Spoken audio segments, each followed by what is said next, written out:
Okay, I'm gonna do a video of these because they're expensive. They're super hard to find, and people often get confused on them. So, in TJ world of things, there's the fuel tanks are very easy in the 9702s, and then in '03 they change a ton, and they make them. They don't even make them anymore, which is the hardest part. But the problem is that a lot of times when people remove them to do a fuel pump, something like that, they don't realize that these guys, these wires, or not wires, but these hoses, um, are attached, and they're also attached up underneath your Jeep. And so, what a lot of times happens is technicians drop. And I'm not putting the blame there because I mean the technician or the shop may tell you that it was brittle and broken already, and it's possible.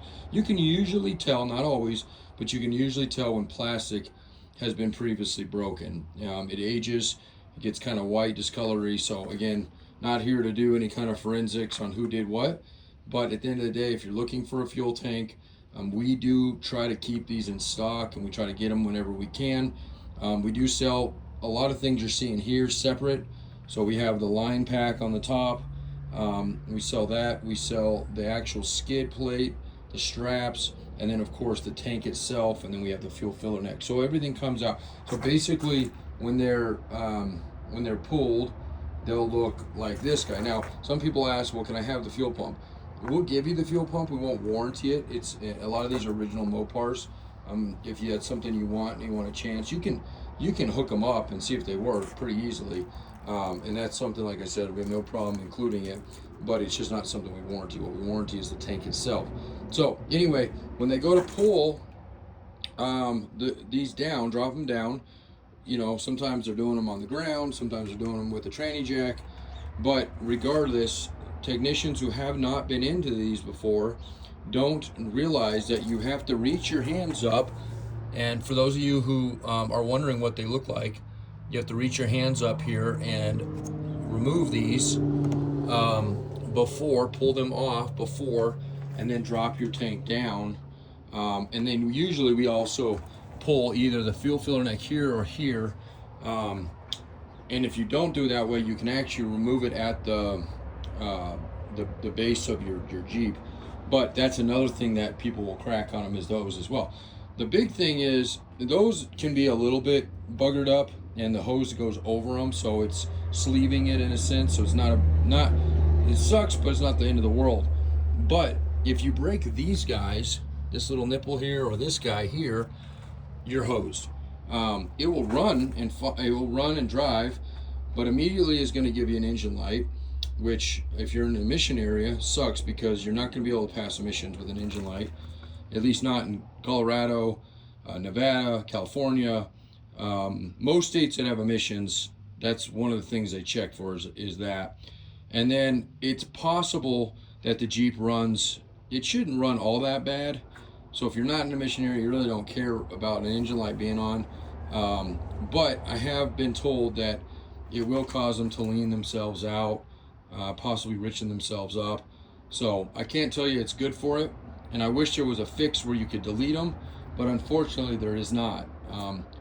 That system is plugged into directly to the harness, which feeds back to the computer, and that's therefore you get this system that if it's not in check, it gets pissed off, and that's what usually people have. So I have a couple of them in stock, luckily, because normally we're out of these things, and I'll double check, but I'm pretty sure these are the '03 to '04s. I'm almost positive. I think the matter of fact, I don't know if I have the '05 and '06s right now. I thought I had one. I'll pause the video and go check one place, because I thought I could have swore I had one '05 '06.